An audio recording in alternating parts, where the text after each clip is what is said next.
الأرض وتقطعوا أرحامكم أولئك الذين لعنهم الله فأصمهم وأعمى أبصارهم. صدق الله العظيم. قال رسول الله صلى الله عليه وسلم الرحم معلقة بالعرش تقول من وصلني وصله الله ومن قطعني قطعه الله. صدق رسول الله. رب اشرح لي صدري ويسر لي امري واحلل عقدة من لساني يفقهوا قولي. سبحانك لا علم لنا الا ما علمتنا انك انت العليم الحكيم. இவ்வுலகை படைத்து பரிமாணித்துக் கொண்டிருக்கின்ற பேரிறைவன் அல்லாஹ் ஒருவனுக்கே புகழ் அளித்து வருகிறார். இவ்வுலக மக்கள் அனைவருக்கும் வழிகாட்டியாக வந்த அண்ணன் நபி ஸல்லல்லாஹு அலைஹி வஸல்லம் அவர்கள் மீதும் அவர்களை பின்பற்றிய சஹாபாக்கள் தாபீன்கள் மற்றும் இங்கே குழுமி இருக்கின்ற நம் அனைவர் மீதும் அல்லாஹ்வுடைய வெற்றாக கருணை என்று கணிதக்குரிய இஸ்லாமிய சகோதரர்களே, உங்கள் அனைவருக்கும் சலாம் தெரிவிக்கிறேன். அஸ்ஸலாமு அலைக்கும் வரஹ்மத்துல்லாஹி வபரகாத்துஹு. கணிதக்குரிய இஸ்லாமிய சகோதரர்களே, தாய்மார்களே, உறவை பேணுவோம் என்ற தலைப்பில் சில முக்கியமான செய்திகளை நாம் தெரிந்து கொள்ள இங்கே குழுமி இருக்கின்றோம். உறவை பேணுவது எந்த அளவிற்கு முக்கியமானது என்பது குறித்து திருமறை குர்ஆனில் அல்லாஹ் சொல்கின்றார். நபி ஸல்லல்லாஹு அலைஹி வஸல்லம் அவர்கள் நமக்கு பல்வேறு செய்திகளை சொல்லித் தந்திருக்கின்றார். அவற்றை பேசி நம்முடைய அன்றாட வாழ்க்கையிலே நாம் வாழுகின்ற போது நம்முடைய துக்கமான அல்லது இன்பமான மகிழ்ச்சியான தருணங்களில் அந்த உறவினர்கள் எவ்வாறு நமக்கு உதவுவார்கள் என்பதை நாம் புரிந்து கொள்ளலாம். கணிதக்குரிய இஸ்லாம் பெருமையை ஏதாவது ஒரு நல்ல காரியம் நம்ம வீட்டில் நடக்கும். அதுக்கு யார் வரணும்? நம்முடைய உறவினர்கள் தான் வரணும். இல்ல எனக்கு யாருமே வேண்டாம், நான் என்னுடைய நண்பர்களை வச்சு நடத்துகிறேன் அப்படின்னு சொன்னா அது அவ்வளவு சிறப்பாக இருக்காது. ஒரு துக்கமான விஷயம் நடக்குது, ஒரு துக்கமான காரியம், அப்ப அந்த நேரத்துக்கும் யார் வரணும்? நம்முடைய உறவினர்கள் தான் வரணும். எனவே உறவினர் என்பது மிக முக்கியமான உறவு என்பது மிக முக்கியமானது. அதை நாம் ஒருபோது விட்டுக் கொடுக்க கூடாது. உலக ஆதாயங்களுக்காக நம்முடைய உறவு இருக்கக்கூடாது. அல்லாஹ்வும் அவருடைய தூதரும் நமக்கு கற்றுக் கொடுத்த விஷயங்களை அடைவதற்காக, மறுமையில் நன்மைகளை அடைந்து கொள்வதற்காக, அந்த நோக்கத்தில் தான் நம்முடைய உறவை நாம் பேண வேண்டும். உறவை பேணுவதால் பல்வேறு நன்மைகள் இருக்கின்றன. அதையெல்லாம் நபி ஸல்லல்லாஹு அலைஹி வஸல்லம் நமக்கு தெளிவாக சொல்லித் தந்திருக்கிறார். மூமின்கள் குறித்து, நல்லவர்கள் குறித்து அல்லாஹ் பேசுகின்ற போது வல்லதீன யஸீலூன மா அமரல்லாஹு பிஹி அன் யூஸல் வ யக்ஷௌன ரப்பஹும் வ யகாஃபூன ஸூஅல் ஹிசாப். அவர்கள் அல்லாஹ் எந்த உறவை சேர்த்து வாழ வேண்டும் என்று கட்டளையிட்டிருக்கிறானோ அந்த உறவுகளை அவர்கள் சேர்ந்து வாழ்வார்கள். தம்முடைய இறைவனுக்கு பயப்படுவார்கள். அதே நேரத்தில் கெட்ட விசாரணையில் அவர்கள் பயப்படுவார்கள். நாளை மறுமையில் நடக்க போற அந்த விசாரணையை அவர்கள் அஞ்சிக் கொள்வார்கள். இத்தகையவர்கள் தான் மூமின்கள், நல்லவர்கள் என்று அல்லாஹ் தஆலா திருமறை குர்ஆனிலே சொல்லி காட்டுகிறார். அப்ப இந்த இடத்திலே உறவினர்களை பேணுவது குறித்த செய்தியை அல்லாஹ் பதிவு செய்கிறார். அவர்கள் தம்முடைய உறவினர்களை பேணுவார்கள், உறவை பேணி வாழ்வார்கள். இவ்வாறு பல்வேறு வசனங்களை அல்லாஹ் தஆலா சொல்லி காட்டுகிறார். மூமின்கள் அல்லாதவர்கள், காஃபிர்கள் என்ன செய்வாங்க?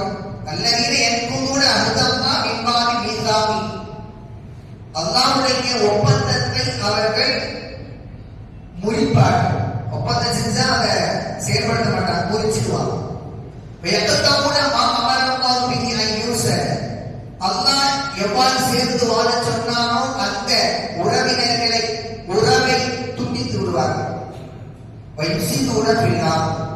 பூமியில இந்த நிலத்தில அவர்கள் குழப்பம் செய்வார்கள். இத்தகையோருடைய முடிவு என்ன? இவர்கள் தான் நஷ்டவாளிகள், நஷ்டத்துக்குரியவர்கள்.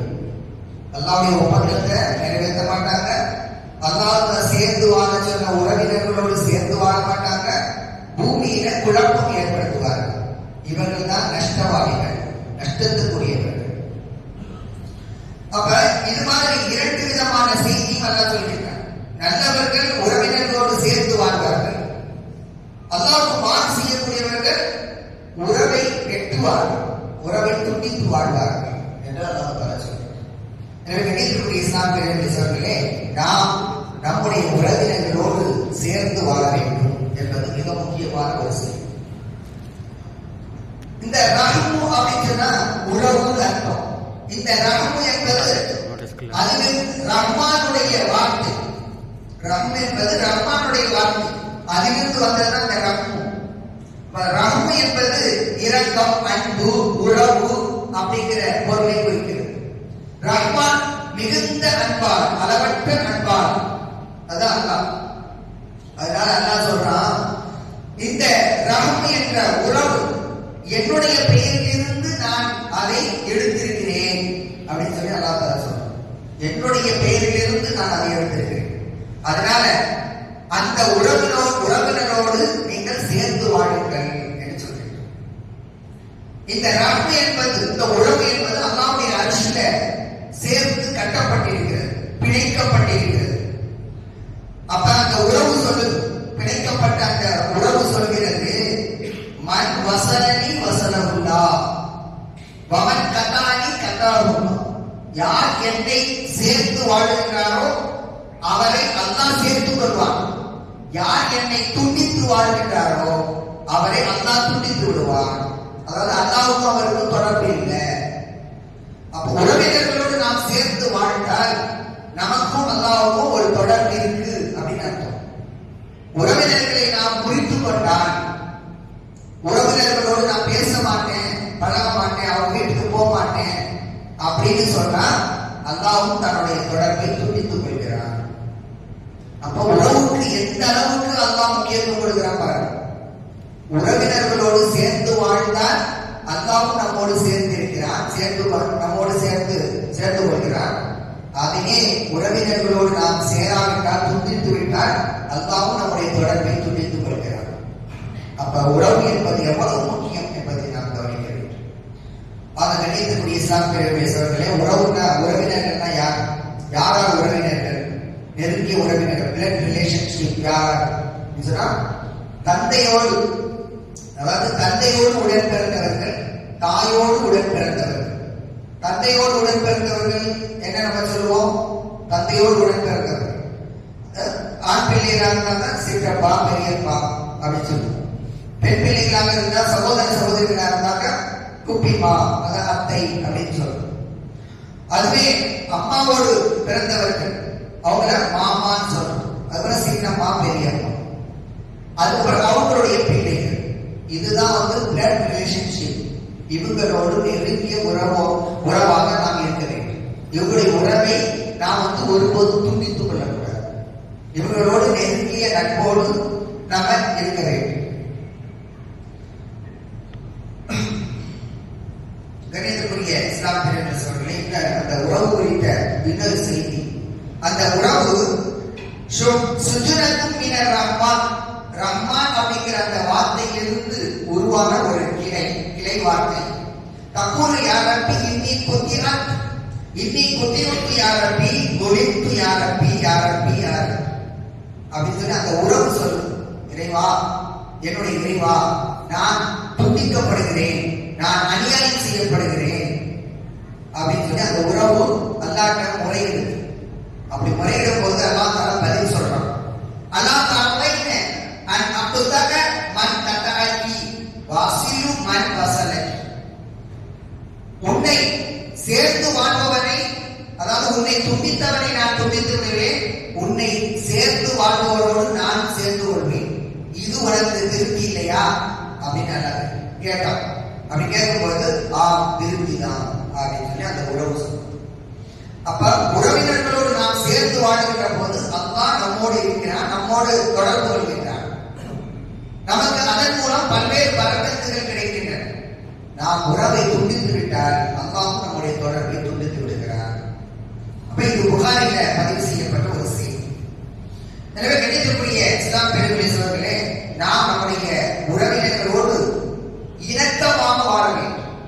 அப்ப இரத்த உறவு தான் பிளட் ரிலேஷன்ஷிப், அவங்களோட மிக நெருக்கமான உறவு இருக்க வேண்டும். அதுக்கு பிறகு மற்ற உறவினர் அவங்களோட அடுத்த கட்டத்துல நமக்கு தொடர்பு இருக்கும். மொத்தம் தொடர்பு இருக்கும். கணிதக்கூடிய இஸ்லாம் பெரியவர்களே, மதீனாவுக்கு நபி ஸல்லல்லாஹு அலைஹி வஸல்லம் முதலாக, அதாவது அங்கே சென்று முதலாக உரையாற்றுகிறார். அந்த உரை, அந்த சிற்றுரை 5 விஷயங்களை சொன்னார். அந்த 5 விஷயங்கள்ல கவனிக்க வேண்டிய விஷயம், அதுல உறவினர்களோடு சேர்ந்து வாழ்வது குறித்து சொல்கிறார். இது குறித்த ஒரு செய்தி அப்துல்லா இப்னு சலாம் ரலியல்லாஹு அன்ஹு அவங்க கிறிஸ்தவராக இருந்து இஸ்லாமிய மார்க்கத்தை ஏற்றுக்கொண்டார். அவர் தான் பிற்காலத்தில் இந்த செய்தியை அறிவிக்கிறார். நான் முதலாக நபி ஸல்லல்லாஹு அலைஹி வஸல்லம் வந்த பிறகு அவங்க என்ன சொல்றாங்க அப்படின்னு சொல்லி மக்கள் ஆர்வமா பார்த்தாங்க. நானும் பார்த்துக்கிட்டு இருந்தேன். ரசூல்லா வந்துட்டாங்க, அல்லாஹ்வுடைய தூதர் வந்து விட்டார் அப்படின்னு சொல்லி செய்தி சொல்லப்படுகிறது. எல்லாம் அப்படிங்கிற குழுமிட்டார், எல்லாம் வந்துட்டாங்க நெருங்கி. அப்ப ரசூல்லா என்ன சொல்ல போறாங்க அப்படின்னு சொல்லி எல்லாரும் பார்க்கணும். இந்த இடத்துல ஒரு செய்தி அப்துல்லா இப்னு சலாம் சொல்றாங்க, நான் அவங்களுடைய முகத்தை பார்த்தேன். அந்த முகம், இந்த முகத்தை பார்த்தா இது பொய் சொல்ற முகமாக தெரியல, இது பொய் சொல்ற முகமாக இல்லை அப்படின்னு சொல்லி நான் விளங்கி கொண்டேன். முகத்தை வச்சு நான் விளங்கி கொண்டேன். முதலாக பேசிய அந்த செய்தியை நான் கேட்டேன் அப்படின்னு சொல்லி அந்த செய்தியை சொல்றாங்க. நபி ஸல்லல்லாஹு பேசுறாங்க, யா யுன்னாஸ் அஃஷு ஸலாம் வ கலிமுத் தலாம் வஸிலுல் அர்ஹாம் வஸல்லு பில்லைலி வன்னாஸ் நியாம் ததுகுலுல் ஜன்னத பிஸலாம் அப்படிங்கிற 5 சென்டென்ஸ் தான் பேசுறாங்க. மக்களே, சலாமை பரப்புங்கள், உங்கள் மத்தியில சலாமை பரப்புங்கள். அஸ்ஸலாமு அலைக்கும், யாரை பார்த்தாலும் சலாம். அப்ப எந்த பகையும் கிடையாது, நமக்கும் உங்களுக்கும் எந்த பகையும் கிடையாது. சலாம் அமைதி அப்படின்னு சொல்லி அந்த அமைதியை பரப்புங்கள், சலாமை பரப்புங்கள். வகைமுத் தமாம், பசித்தவர்களுக்கு உணவு கொடு, அது நம்ம கொடுத்துட்டே இருக்கணும். அது தொடர்ந்து நடைபெற்றுக் கொண்டே இருக்கிறது, ஒவ்வொரு ஊர்லயும் நடந்து கொண்டே இருக்கிறது. அப்ப பசித்தவர்களுக்கு உணவு கொடுங்கள். வஸிலுல் அர்ஹாம், உறவினர்களோடு சேர்ந்து வாழுங்கள். உறவினர்கள் எப்போதும் பகைமை கொள்ளக்கூடாது, அவங்கள்ட்ட சண்டை போட்டக்கூடாது. உறவினர்களோடு சேர்ந்து வாழும். வஸிலுல் அர்ஹாம், இது 3வது விஷயம். வஸல்லு பில்லைலி வன்னாஸ் நியாம், மக்கள் உறங்குகின்ற போது நீங்கள் தொழுங்கள். ஏன்னா மற்ற நேரத்தில் தொழக்கூடிய தொழுகை வேறு. அந்த இரவு நேரத்துல ஒரு மனிதன் நின்று வணங்குகிறான் சொன்னா அது அவனுக்கும் இறைவனுக்குமான ஒரு தொடர்பு. அந்த வணக்கத்தில், அந்த தொழுகையில் எந்தவித நோக்கம் இருக்காது. பிறருக்கு காட்டணும், பிறர் பார்க்கணும், பிறர் என்னை புகழ வேண்டும் அப்படிங்கிற எந்த நோக்கமும் இருக்காது. அது முழுக்க இறைவனுக்கும் அவருக்குமான தொடர்பு. அதனால்தான் இரவு நேரத்தில் மக்கள் உறங்குகின்ற போது எழுந்து தொழுங்கள் என்று சொன்னார். இந்த 4 விஷயங்களை செய்தால் ததுகுலுல் ஜன்னத பிஸலாம், நீங்கள் சலாமத்தோடு நல்ல விதமாக சொர்க்கத்தில் நுழைவீர்கள் என்று நபி ஸல்லல்லாஹு அலைஹி வஸல்லம் சொன்னாங்க அப்படின்னு சொல்லி அப்துல்லா இப்னு சலாம் ரலியல்லாஹு அவர்கள் இந்த செய்தியை நமக்கு சொல்றாங்க. கண்ணியத்துக்குரிய இஸ்லாம் பெரியவர்களே, மதீனாவுக்கு முதலாக வருகின்றார்கள். அந்த முதலாக வருகின்ற போது அந்த நேரத்தில் அவர்கள் ஆற்றிய முதல் உரை, முதல் பேச்சு, அவர் பேசிய பேச்சு மக்களோடு இணக்கமாக இருக்கு, அதாவது உறவினர்களோடு நெருக்கமாக இருக்க, சேர்ந்து வாழுங்கள் அப்படிங்கிறது. அப்ப உறவு என்பது எந்த அளவிற்கு முக்கியத்துவம் வாய்ந்தது என்பதை நாம் கவனிக்க வேண்டும். கணிதக்குரிய இஸ்லாம் பெரியவர்களே, மற்ற விஷயங்களுக்கெல்லாம் தவறுகள், மற்ற தவறுகள் ஒருத்தன் செய்யறாங்கன்னா அதுக்கெல்லாம் தண்டனை மறுமையில தான். அதுக்கான தண்டனை மறுமையில தான். ரெண்டே விஷயங்களுக்கு தான் இங்கேயே தண்டனை அல்லாமலா துரிதமாக கொடுக்கணும். இங்கேயே தண்டனை கொடுக்கணும். இங்க கொடுத்ததோட முடிச்சிடாது, மறுமையில் அதுக்கு இருக்குது தண்டனை.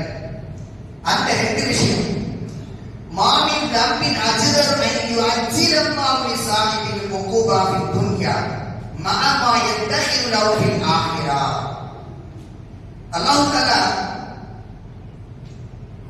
பாவம் செய்தவனுக்கு இந்த உலகத்திலேயே மிக வேகமாக துரிதமாக தண்டனை கொடுப்பதற்கு மிகவும் தகுதியானது.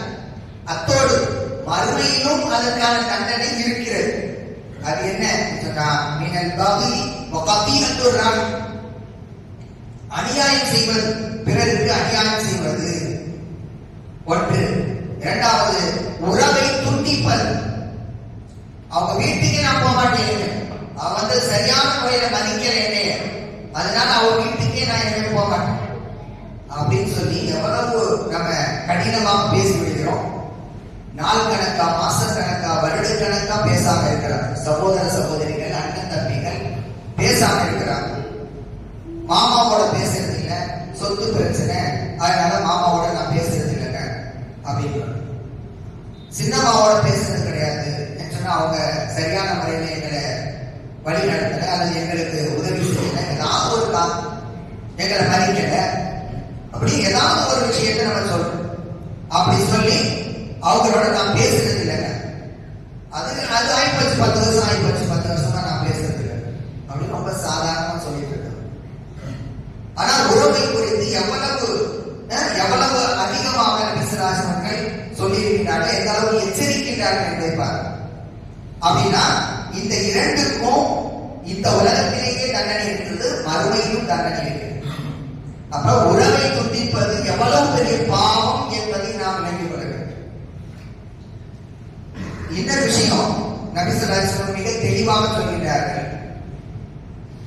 லா யதுகுலுல் ஜன்னத காத்திஉர் ரஹம், உறவை துண்டிக்கக்கூடியவன் சொர்க்கத்தில் நுழைய மாட்டான். எவ்வளவோ அமல்கள் செய்யறோம், ஆனா சொர்க்கத்தில் நுழைய முடியாது.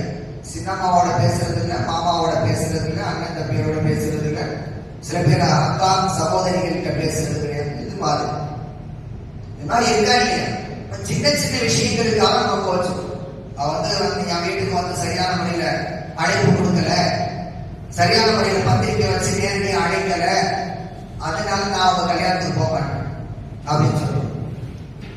இது மாதிரி எத்தனையோ குறைகள் நம்மள்ட்ட இருக்கு. அதுக்கப்புறம் சொத்து தகராறுல தான் நிறைய வந்து பேசாம போறது, சொத்துல தான் பிரச்சனை வரும், அதோட பேசாம போயிடுறது. அப்படியே இதெல்லாம் வந்து உலக காரியங்கள். ஒருவேளை அவங்க வந்து உங்க சொத்தை அபகரிச்சுட்டாங்கன்னே வச்சுக்கோங்க, அதுக்கு அதான் கூடிய கொடுத்துக்குவான் அப்படின்னு விட்டுட்டு நீங்க யதார்த்தமா பேசுங்க. ஒரு கல்யாணத்துல சந்திக்கிறீங்க, நீங்க அந்த பக்கம் போறது, இவங்க இந்த பக்கம் போறது, புறக்கணிச்சு இது மாதிரி புறக்கணிக்க கூடாது. ஒருவருக்கொருவர் மகப்பத்தோடு பழக வேண்டும், நெருக்கமாக இருக்க வேண்டும் என்பதைத்தான் நபி ஸல்லல்லாஹு அலைஹி வஸல்லம் சொல்லி தருகிறார். எனவே நினைத்துக்குரிய இஸ்லாம் பெரியவர்களே சகோதரர்களே, இந்த செய்தியாக வச்சுக்கணும். லா யதுகுலுல் ஜன்னத காத்திஉர் ரஹம், உறவை துண்டிக்கக்கூடியவன் சொர்க்கத்திலே நுழைய மாட்டான். முஸ்லிம் என்ற நூல்ல பதிவு செய்யப்பட்ட சரியான ஹதீஸ், சும்மா பலவீனமான ஹதீஸ் தான் உறுதியான சரியான ஹதீஸ். அப்ப உறவை துண்டிக்கக்கூடியவன் சொர்க்கத்தில் நுழைய முடியாது. அப்ப நம்முடைய உறவு எவ்வாறு இருக்கிறது அப்படின்னு சொல்லி இன்று நாம் பரிசீலனை செய்து கொள்ள வேண்டும்.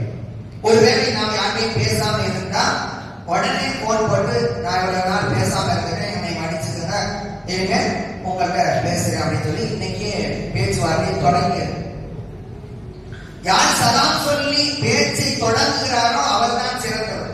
அவரும் பேச மாட்டேங்கிறார், நீங்களும் பேச மாட்டேங்கிறார், 2 பேரும் பேசாம இருக்கீங்க. இப்ப யார் சலாம் சொல்லி தொடங்குகிறாரோ அவர் தான் சிறந்தவர், அவர் தான் உறவை பேணக்கூடியவர். அதனால நீங்க அந்த வேலையை செஞ்சிருக்க. உங்க மாமாவோ அண்ணனோ தம்பியோ யாரோ ஒருத்தர் பேசாம இருக்கிறீங்க, அப்ப உடனடியாக போன் பண்ணி பேச ஆரம்பிச்சு. அப்ப இந்த லைலத்துல் கத்ர் இரவுல நம்ம எந்தவித பாவம் இல்லாமல் நம்முடைய பாவம் எல்லாம் மன்னிக்கப்பட்ட நிலையில் முழுமையாக நமக்கு நன்மை கிடைக்கும் விதமாக நம்ம இந்த நாளை ஆக்கிக் கொள்ள வேண்டும். இனி ஒரு காலங்களை ஆக்கிக் கொள்ள வேண்டும். அதற்கு நம்முடைய உறவினர்களோடு எந்தவித அதாவது கசப்பும் இருக்கக்கூடாது, கசப்பே இருக்கக்கூடாது. எல்லோரும் இணக்கமாக நாம் வாழ வேண்டும். கிடைக்கக்கூடிய இஸ்லாம் பெருமைகளே, இதையும் தாண்டி ஒரு விஷயத்தை நபி ஸல்லல்லாஹு சொல்றாங்க. யதார்த்தமாக ஏதாவது ஒரு சின்ன சின்ன விஷயத்துல அண்ணன் தம்பி மத்தியில பிரச்சனை வரதான் செய்யும். கோச்சுட்டு போகதான் நம்ம செய்வோம். ஆனா அது எத்தனை நாளைக்கு? ஏதோ 2 நாளைக்கு இருக்கலாம், 3 நாளைக்கு இருக்கலாம். 3ஆவது நாள் பேச ஆரம்பிச்சோம், சலாம் சொல்லி பேச ஆரம்பிச்சோம். 2 நாளைக்கு கோச்சுட்டு இருப்போம், இருக்கதான் செய்வோம். ஏன்னா அவன் அப்படி சொல்லிட்டான், தகாத வார்த்தை பேசிட்டான் அப்படின்னு ஏதாவது நம்ம சொல்லுவோம். அப்ப அவன் பேசுறது பிடிக்காது, அல்லது ஏதாவது எதிர்கருத்து, நம்ம சொல்ற கருத்துக்கு எதிர்கருத்து சொல்லியிருப்பான். அப்படிதான் சண்டை வரும். அப்ப அந்த நேரத்துல கோச்சுட்டு போயிருக்கும். ஆனா 2 நாள் தான், 3 நாளுக்கு மேல இருக்கக்கூடாது. 3ஆவது நாள் முடிஞ்சா 4ஆவது நாள் போய் பேசு, சலாம் சொல்லி அல்லது கால் பண்ணி பேசு. ஆக இப்படி நம்முடைய உறவினர்களோடு எந்தவித அதாவது சண்டைக்கு இருக்கக்கூடாது, அப்படியே தொடர்போடு இருக்க வேண்டும். அதான் இது குறித்து நபி ஸல்லல்லாஹு அலைஹி தெளிவாக சொல்றாங்க. புகாரியில பதிவு செய்யப்பட்டிருக்கு. ஒரு சகோதரன் தன்னுடைய சகோதரனை 3 நாட்களுக்கு மேல் வெறுக்கக்கூடாது, வெறுத்து ஒதுக்க கூடாது. 2 பேரும் கல்யாணத்துல சந்திச்சுக்கிறாங்க, அல்லது ஒரு பள்ளிவாசல சந்திச்சுக்கிறாங்க. இவர் அந்த பக்கம் போறாரு, இவர் அந்த பக்கம் போறாரு. 2 பேரும் அப்படியே முரணாக போய் கொண்டிருக்காங்க, புறக்கணிச்சுட்டு போறாங்க. இப்படி புறக்கணிச்சு போகும்போது யார் சலாம் சொல்லி தொடங்குகிறாரோ, பேச்சை தொடங்குகிறாரோ, அவர் தான் சிறந்தவர்.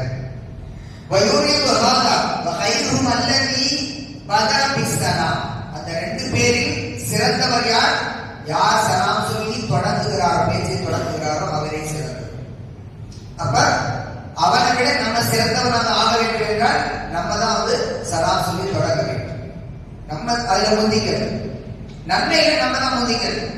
அவங்களுக்கு அது தெரியல, நமக்கு தெரிஞ்சிச்சு, இப்ப தெரிஞ்சிச்சுல, அப்ப நம்ம முந்திக்கணும், நல்ல காரியங்கள்ல நம்ம முந்திக்கணும். கணிக்கக்கூடிய இஸ்லாம் பெருமைகளே, இது மாதிரி பல்வேறு செய்திகளை நபி ஸல்லல்லாஹு அலைஹி வஸல்லம் நமக்கு சொல்லி தருகிறார். இப்ப நபி ஸல்லல்லாஹு அலைஹி வஸல்லம் இன்னொரு செய்தியை சொல்கிறார். மூன்றே செய்தி, அதாவது 3 செய்தி தான் அதுக்குள்ள இருக்கு. அதுல ஒரு தனிப்பட்ட ஒரு சஹாபியை அழைத்து சொல்கிறார். அவருக்கு தனியா உக்பா இப்னு ஆமிர், அவர் பேர் உக்பா இப்னு ஆமிர். அவர் அழைத்து நபி ஸல்லல்லாஹு அலைஹி வஸல்லம், உக்பா இப்னு ஆமிரே, சில்மன் தகாக வாதி மன் ஹரமக வஃபு அம்மன் லரமக. அஹ்மத் முஸ்னத் அஹ்மத் என்ற நூலில் பதிவு செய்யப்பட்ட ஹதீஸ். உக்பா இப்னு ஆமிரே, உன்னுடைய உறவை யார் துண்டிக்கிறாரோ அவரோடு சேர்ந்து வாழ். வாதி மன் ஹரமக, யார் உனக்கு கொடுக்க மாட்டேன்னு சொல்றானோ அவருக்கு நீ கொடு. உனக்கு யார் அநியாயம் செய்து விட்டாரோ அவரை நீ மன்னித்து.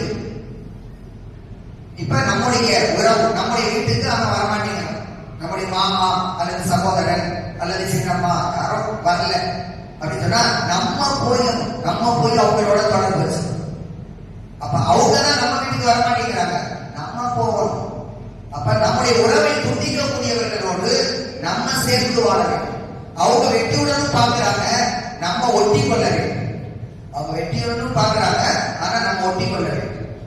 என்னங்க அவங்க மதிக்கவே மாட்டேங்கிறாங்க, அவங்க வீட்டுக்கு நீங்க போயிட்டே இருக்கீங்க, அவங்க எல்லாம் மான ரோசமே இல்லையா அப்படின்னு இந்த பக்கம் மனைவி சொல்லுவா.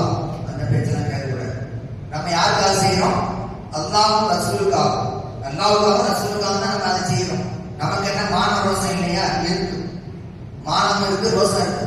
ஆனா அவங்க நம்முடைய உறவை வெட்ட பார்க்கிறாங்க, ஆனா நம்ம ஒட்டி கொள்ள வேண்டும். எதுக்காக இதை செய்யறோம்?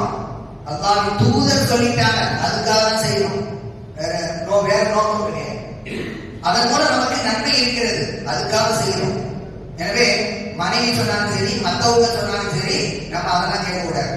எனக்கு ரோசம்லாம் இருக்குது, அதெல்லாம் இருக்குதுதான், ஆனா அல்லாஹ்வுடைய தூதர் சொல்லிட்டாங்க, உன்னுடைய உறவை துண்டிக்கக்கூடிய மக்களோடு நீ சேர்ந்து வாழன்னு சொல்றாங்க. அதை தான் நான் கேட்பேன் அப்படின்னு சொல்லி நம்முடைய உறவினர்களோடு நாங்கள் சேர்ந்து வாழ. சில பேர் அதாவது உங்களுடைய அதாவது நம்முடைய சகோதரன் இருக்கலாம், அல்லது வேற யாராவது நேர்த்தி உறவினர் இருக்கலாம், அவங்க பணக்காரங்களா இருக்கலாம், அவங்க அவங்க வந்து நமக்கு கொடுக்காமல் இருக்கலாம். அவங்க கொடுக்காவிட்டாலும் நம்ம அவங்களுக்கு கொடுக்கணும். நம்மால் ஏற்பதை அவங்களுக்கு கொடுக்கலாம். அது மாதிரி செய்ய வேண்டும். அவங்க தடுத்து கொண்டாலும் நாம் கொடுக்க வேண்டும். அவங்க நமக்கு அநியாயம் செஞ்சுட்டான், ஒருத்தன் அநியாயம் செஞ்சுட்டான், நம்முடைய உறவுக்கான, அப்ப அவனை மன்னித்து விட வேண்டும். பரவாயில்ல போ அப்படின்னு சொல்லி மன்னித்து விட. இதெல்லாம் யாருக்காக செய்யணும்? அல்லாஹ்வுடைய தூதர் சொன்னதை செயல்படுத்துகிறது. அவ்வளவுதான். ஆக இந்த மாதிரி பல்வேறு செய்திகளை நபி ஸல்லல்லாஹு அலைஹி வஸல்லம் வந்து சொல்கிறார். ஒரு சகாபி வந்து நபி ஸல்லல்லாஹு அலைஹி வஸல்லம் ஒரு முறையீடு வைக்கிறார். புகார் சொல்றார், என்னுடைய உறவினர் இருக்காங்க ஒருத்தவங்க, அவங்க வீட்டுக்கு நான் போறேன். அவங்க வந்து என்னுடைய உறவை விட்டதுக்கே பாக்குறாங்க, ஆனா நான் போயிட்டே இருக்கேன் அப்படின்னு சொல்லி அவர் சொல்றார். அதே போல நான் அவங்களுக்கு உபகாரம் செய்கிறேன், ஆனா அவங்க என்னைய கண்டுக்கிறதே இல்லை அப்படின்னு சொல்லி அவர் சொல்றாரு. அப்போது நபி ஸல்லல்லாஹு அலைஹி சொன்னாங்க, அதான் பதில் தான் நமக்கு முக்கியம்.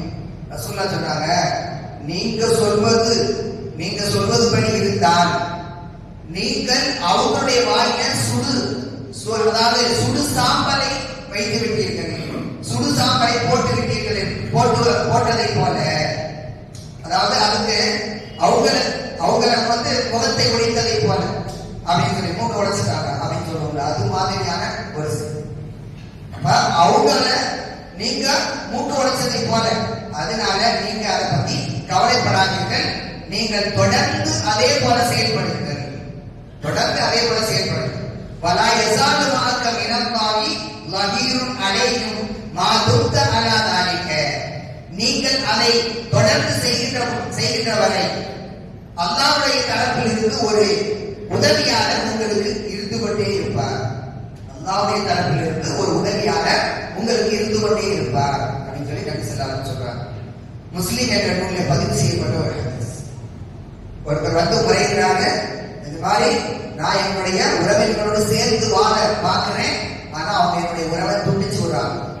நான் அவங்களுக்கு நல்லது செய்கிறேன், அவங்க என்னை கண்டுக்கிறதே இல்லை அப்படின்னு முறையிடுகிறார். அப்போதான் நபி ஸல்லல்லாஹு அலைஹி சொன்னாங்க, நீங்க சொல்வது உண்மையாக இருந்தால் நீங்க அவங்களுடைய மூக்கு உடைச்சவாதே.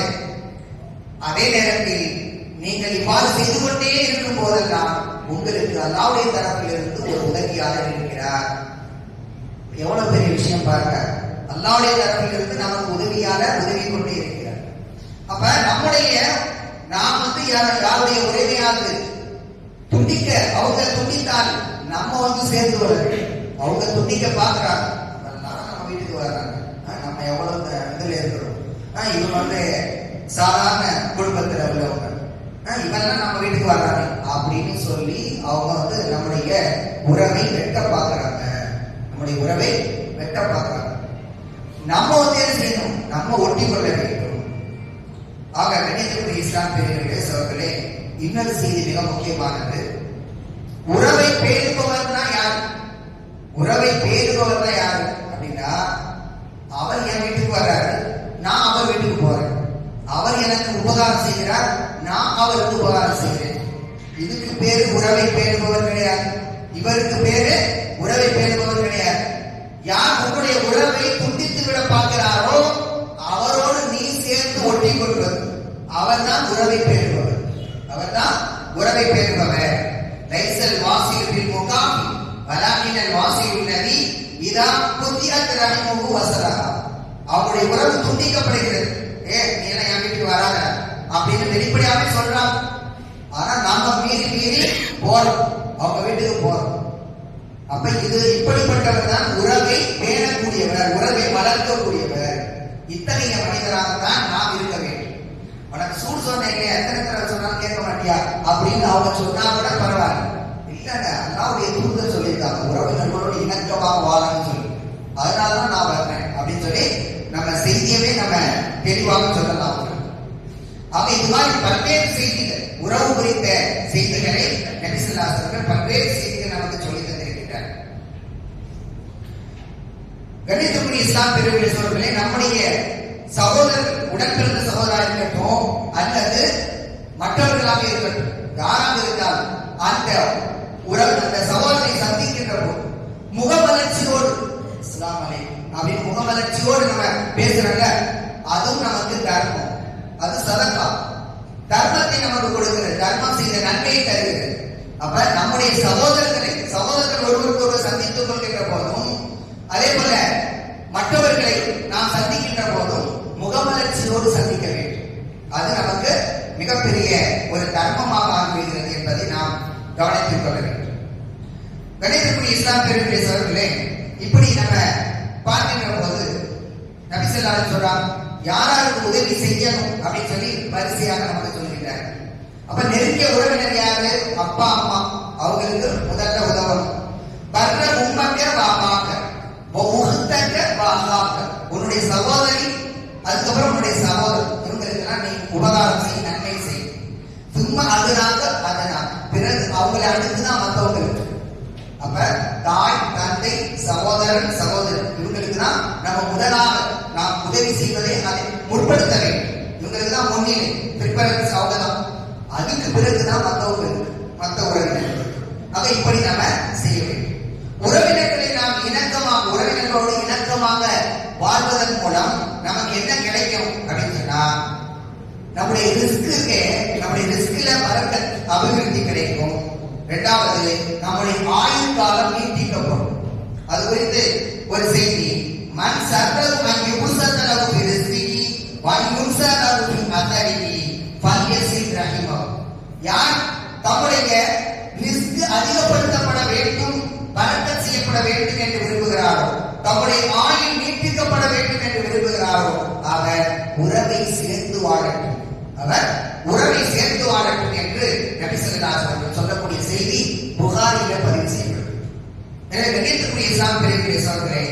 இது மாதிரி பல்வேறு செய்திகள். அடுத்து நம்ம பார்க்கின்ற போது, ஒருத்தருக்கு தாய் கிடையாது, தாய் அம்மா இறந்துட்டாங்க, தாயின் காலடியில் தான் சொர்க்கம் இருக்குது, அவங்களுக்கு ஹிதமத் செஞ்சு எப்படியாவது சொர்க்கத்தை அடைஞ்சிடலாம்னு பார்க்கிறாரு. ஆனா அவருக்கு தாய் இல்லை. அப்ப இவர் அடுத்த கட்டம், அடுத்த ஒரு நிலை இருக்கிறது. தாய் இல்லைன்னு சொன்னால் தாயுடைய சகோதரிக்கு ஹிதமத் செய், அது உனக்கு நன்மையை பெற்று தரும். ஒருத்தர் கேட்கிறாரு, எனக்கு நான் ஒரு பாவத்தை செஞ்சுட்டேன், எனக்கு தௌபா இருக்குதா அப்படின்னு கேட்கிறாரு. அப்படியா, உனக்கு அம்மா இருக்கிறாங்களா அப்படின்னு கேட்கிறாங்க. இல்ல யார் சொல்லா அப்படின்னா, உனக்கு சாதா இருக்கிறாங்களா, சின்னம்மா இருக்கிறாங்களா? ஆமா இருக்கிறாங்க. அப்படின்னா அவங்களுக்கு போய் நன்மையை செய்ய, அவங்களுக்கு போய் நன்மையை செய்ய அப்படின்னு சொல்றாங்க. ஆக இப்படி அடுத்தடுத்த கட்டம் வருகிறது.